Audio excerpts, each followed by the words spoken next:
2 Chronicles, chapter 21.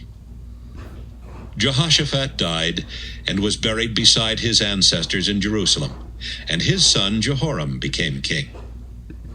King Jehoshaphat had 7 sons: Jehoram, Azariah, Jehiel, Zechariah, Azariah, Michael, and Shephatiah. Jehoshaphat gave each of them silver and gold, as well as other valuable gifts.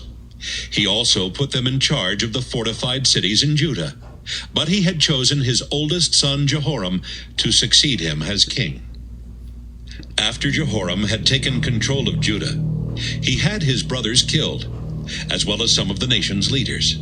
He was 32 years old when he became king, and he ruled 8 years from Jerusalem. Jehoram married Ahab's daughter and followed the sinful example of Ahab's family and the other kings of Israel.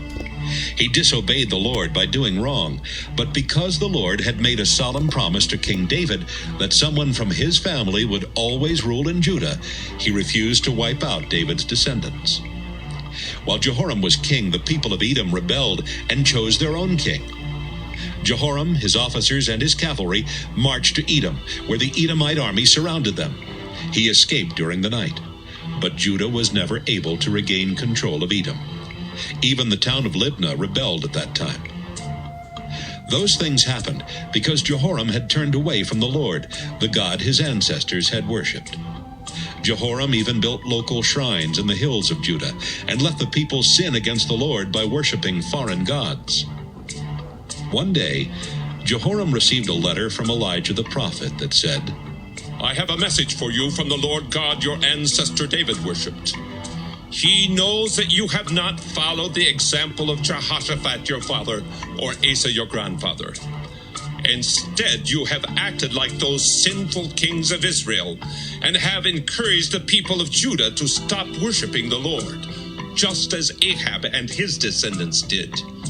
You even murdered your own brothers, who were better men than you. Because you have done these terrible things, the Lord will severely punish the people in your kingdom, including your own family, and he will destroy everything you own.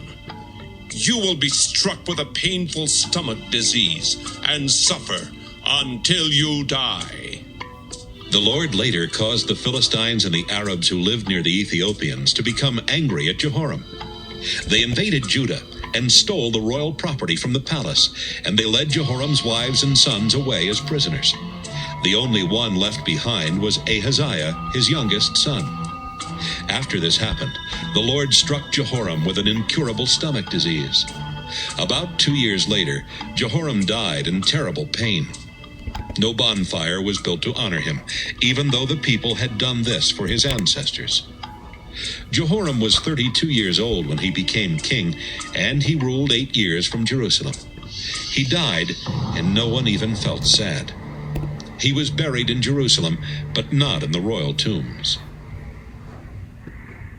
2 Chronicles, chapter 22. Earlier, when the Arabs led a raid against Judah, they killed all of Jehoram's sons except Ahaziah, the youngest one. So the people of Jerusalem crowned him their king. He was 22 years old at the time, and he ruled only 1 year from Jerusalem. Ahaziah's mother was Athaliah, a granddaughter of King Omri of Israel, and she encouraged her son to sin against the Lord. He followed the evil example of King Ahab and his descendants. In fact, after his father's death, Ahaziah sinned against the Lord by appointing some of Ahab's relatives to be his advisors. Their advice led to his downfall. He listened to them and went with King Joram of Israel to attack King Hazael and the Syrian troops at Ramoth in Gilead. Joram was wounded in that battle, and he went to the town of Jezreel to recover. And Ahaziah later went there to visit him. It was during that visit that God had Ahaziah put to death. When Ahaziah arrived at Jezreel, he and Joram went to meet with Jehu, grandson of Nimshi. The Lord had already told Jehu to kill every male in Ahab's family. And while Jehu was doing that, he saw some of Judah's leaders and Ahaziah's nephews who had come with Ahaziah. Jehu killed them on the spot, then gave orders to find Ahaziah. Jehu's officers found him hiding in Samaria. They brought Ahaziah to Jehu, who immediately put him to death. They buried Ahaziah only because they respected Jehoshaphat, his grandfather, who had done his best to obey the Lord. There was no one from Ahaziah's family left to become king of Judah. As soon as Athaliah heard that her son King Ahaziah was dead, she decided to kill any relative who could possibly become king. She would have done just that, but Jehoshaphat rescued Joash, son of Ahaziah, just as the others were about to be murdered. Jehoshaphat, who was Jehoram's daughter and Ahaziah's half-sister, was married to Jehoiada the priest. So she was able to hide her nephew Joash and his personal servant in a bedroom in the Lord's temple, where he was safe from Athaliah. Joash hid in the temple with them for 6 years, while Athaliah ruled as queen of Judah. 2 Chronicles, chapter 23. After Ahaziah's son Joash had hidden in the temple for 6 years, Jehoiada the priest knew that something had to be done. So he made sure he had the support of several army officers. They were Azariah, son of Jehoram, Ishmael, son of Jehohanan, Azariah, son of Obed, Maaseiah, son of Adiah, and Elishaphat, son of Zichri. These 5 men went to the towns in Judah and called together the Levites and the clan leaders. They all came to Jerusalem and gathered at the temple, where they agreed to help Joash. Jehoiada said to them, Joash will be our next king, because long ago the Lord promised that one of David's descendants would always be king. Here is what we will do. 3 groups of priests and Levites will be on guard duty on the Sabbath. 1 group will guard the gates of the temple. 1 will guard the palace, and the other will guard Foundation Gate. The rest of you will stand guard in the temple courtyards. Only the priests and Levites who are on duty will be able to enter the temple, because they will be the only ones who have gone through the ceremony to make themselves clean and acceptable. The others must stay outside in the courtyards, just as the Lord has commanded. You Levites must protect King Joash. Don't let him out of your sight, and keep your swords ready to kill anyone who comes into the temple. The Levites and the people of Judah followed Jehoiada's orders. The guards going off duty were not allowed to go home, and so each commander had all his guards available, those going off duty as well as those coming on duty. Jehoiada went into the temple and brought out the swords and shields that had belonged to King David, and he gave them to the commanders. They gave the weapons to the guards, and Jehoiada then made sure that the guards took their positions around the temple and the altar to protect the king on every side. Jehoiada and his sons brought Joash outside, where they placed the crown on his head and gave him a copy of the instructions for ruling the nation.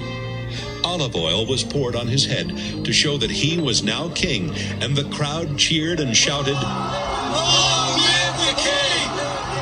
As soon as Queen Athaliah heard the crowd cheering for Joash, she went to the temple. There she saw Joash standing by one of the columns near the entrance, which was the usual place for the king. The commanders and the trumpet players were standing next to him, and the musicians were playing instruments and leading the people as they celebrated and blew trumpets. Athaliah tore her clothes in anger and shouted, "You betrayed me! You traitors!" Right away, Jehoiada said to the army commanders, Don't kill her near the Lord's temple. Take her out in front of the troops, and be sure to kill all of her followers. She tried to escape, but the commanders caught and killed her near the gate where horses are led into the palace. Jehoiada asked King Joash and the people to join with him in being faithful to the Lord. They agreed, then rushed to the temple of the god Baal and tore it down. They smashed the altars and the idols and killed Mattan, the priest of Baal, in front of the altars. Jehoiada assigned the priests and Levites their duties at the temple, just as David had done. They were in charge of offering sacrifices to the Lord according to the law of Moses, and they were responsible for leading the celebrations with singing. Jehoiada ordered the guards at the temple gates to keep out anyone who was unclean. Finally, Jehoiada called together the army commanders, the most important citizens of Judah, and the government officials. The crowd of people followed them as they led Joash from the temple, through the upper gate, and into the palace where he took his place as king of Judah.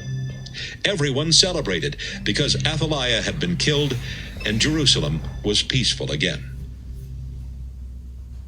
2 Chronicles chapter 24.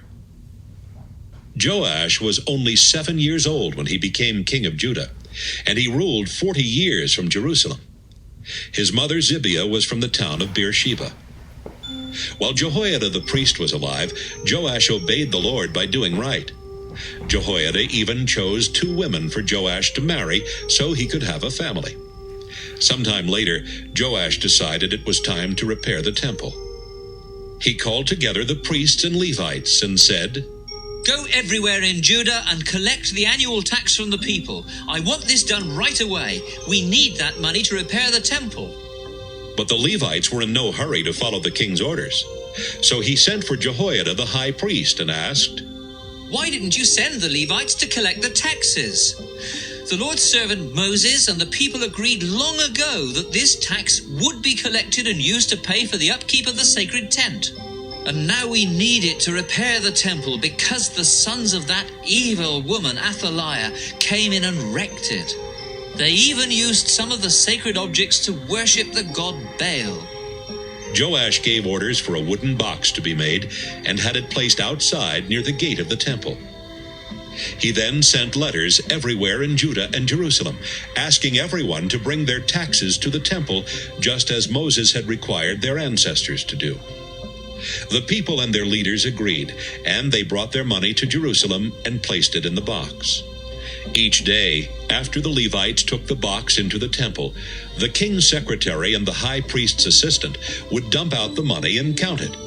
Then the empty box would be taken back outside. This happened day after day, and soon a large amount of money was collected. Joash and Jehoiada turned the money over to the men who were supervising the repairs to the temple. They used the money to hire stonecutters, carpenters, and experts in working with iron and bronze. These workers went right to work repairing the temple, and when they were finished, it looked as good as new.